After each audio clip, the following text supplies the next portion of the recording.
Hey everybody, welcome to the New Deal presidential debate preview, and are you ready for this? Will you shut up, man?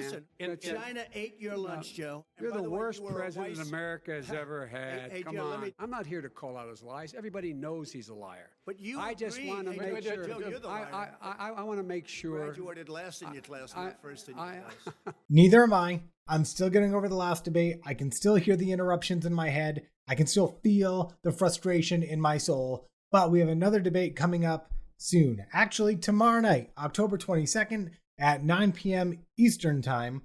It should be on all networks. So this one's between, obviously, Donald Trump and Joe Biden. It's going to be moderated by Kristen Welker. She's the NBC News White House correspondent.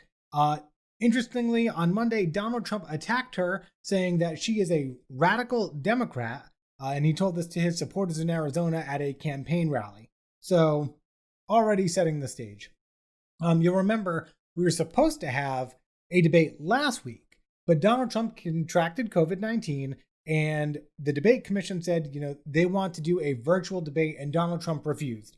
Joe Biden scheduled a town hall to kind of take the place and keep it going. And shortly after, Donald Trump announced that he would also be doing a town hall on NBC. So last week, we had dueling town halls between Joe Biden and Donald Trump on two separate networks in two different locations. The two town halls could not have been more different.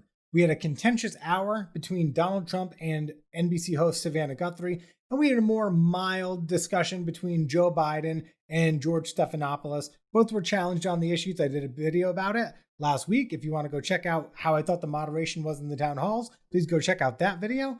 But they were very different. And we even saw Joe Biden stay after his televised portion, kind of hanging around, answering questions from people who remained in the audience. And it was just a very presidential thing to see. As for this debate, we're going to have the same format as the first. So we're going to have individual segments. Each candidate will have 2 minutes at the beginning of each segment to kind of give their personal response before we get into all-out chaos. Unlike the first debate, the microphone of the speaker, of the candidate who is not supposed to be speaking, will be muted, at least for the first 2 minutes of each segment while they give their answers. I have no clue how it's going to go from there. I imagine that they'll be even more likely to want to interrupt each other the second that those 2 minutes are up. But I'm hoping that it'll be less contentious, more professional overall. And we'll see how Kristen Welker does moderating, what's going to be a battle. It's absolutely going to be a battle. So this debate is going to be 90 minutes, and we've got a variety of subjects. We have COVID-19, American families, race in America, climate change, national security, and leadership. Interestingly enough, the Trump campaign has complained, saying that they thought this whole debate was going to be on foreign policy, which is weird because I don't think we've ever had a presidential debate on one subject. Foreign policy is not within the subjects here. But from what I can see, there's been no change. So these will be the subjects. This is what they'll talk about. I'm interested in hearing Trump's perspective on race, given the turmoil that we saw over the summer and we continue to see around the country. Last week, he made this statement. And some people don't like it when I say it, but a lot of people agree. I have done more for the African American community than any president, with the exception of Abraham Lincoln. And I just feel like he has a lot to elaborate on, given his attacks on Black Lives Matter, his attacks on the protests that we've seen, kind of demonizing the protests as riots. He hasn't visited any of the cities where there's been violence or crimes against African Americans by police. So there hasn't been a lot of support. So I'm not sure where it's coming from there. And then we have COVID-19, where right after he recovered from COVID, we saw him say this. But we have medicines right now, and I call them a cure. I went into the hospital a week ago. I was very sick, and I took this medicine, and it was incredible. It was incredible. I could have walked out the following day. So apparently we have a cure, but we have cases climbing nationwide.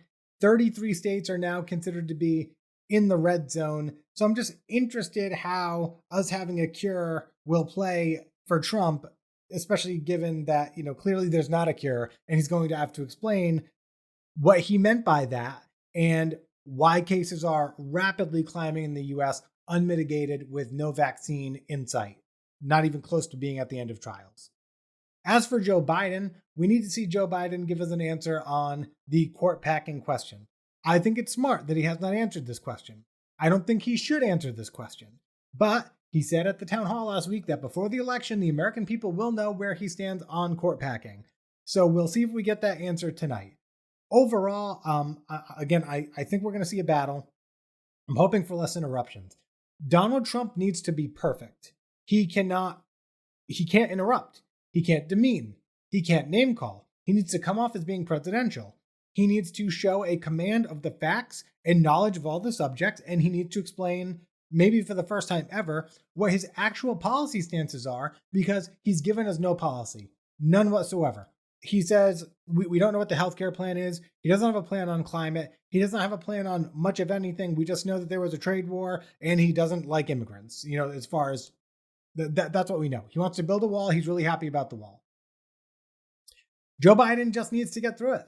He's been really, really good. He was good in the first debate. He was excellent, I thought, in the town hall last week. He's provided clear policy on a lot of these subjects. I just think he needs to get through. He shouldn't play into Trump's game of trying to interrupt him and trying to bait him into, name calling and kind of devolving the thing into chaos. But Trump needs this. He's down between 10 and 14 points in the polls. Joe Biden doesn't. Joe Biden could very easily say we shouldn't do the debate and walk away. But I think we're going to see a substantive debate. I think the issues that they want to talk about, COVID, families, leadership, national security, I think all those things are good topics. And I'm hoping that because they have the 2 minutes each, that they'll actually be able to both describe what their plans will be moving forward. We deserve, as Americans, we need policy. We need to know what the policy is going to be. And for one candidate to never give policy and just kind of throw ideas out, and for another candidate to give some policy, but the debates haven't been productive, we just need more substantive information. We need to know if the Republicans have a healthcare plan. We need to know if the Republicans plan to pass legislation or bring to the courts things that will violate or challenge LGBTQ rights, a woman's right to choose, because these are big issues to American voters. So we need to hear that from the Republican side. And from the Democrats, we need to hear, are you going to pack the court? How are you going to protect LGBTQ rights and a woman's right to choose? And what is the plan on healthcare moving forward? And if the ACA gets repealed next month, what will the Democrats' response be? So there's just a lot here. There's a lot we can benefit from as American people from this debate. So I'm hoping we get that information. I think we'll get 25% of that information. So let me know in the comments what you think is going to happen, who you think might win, what you're hoping to hear. If you have any questions for me, please ask in the comments as well. There'll be a watch party of this debate on the New Deal Facebook page. Please join us there. Don't forget to hit the subscribe button below here on YouTube. Thanks for dropping in for this presidential debate preview. I hope it goes well. If you get stressed out, walk away. Have a good one, guys. I'll talk to you tomorrow.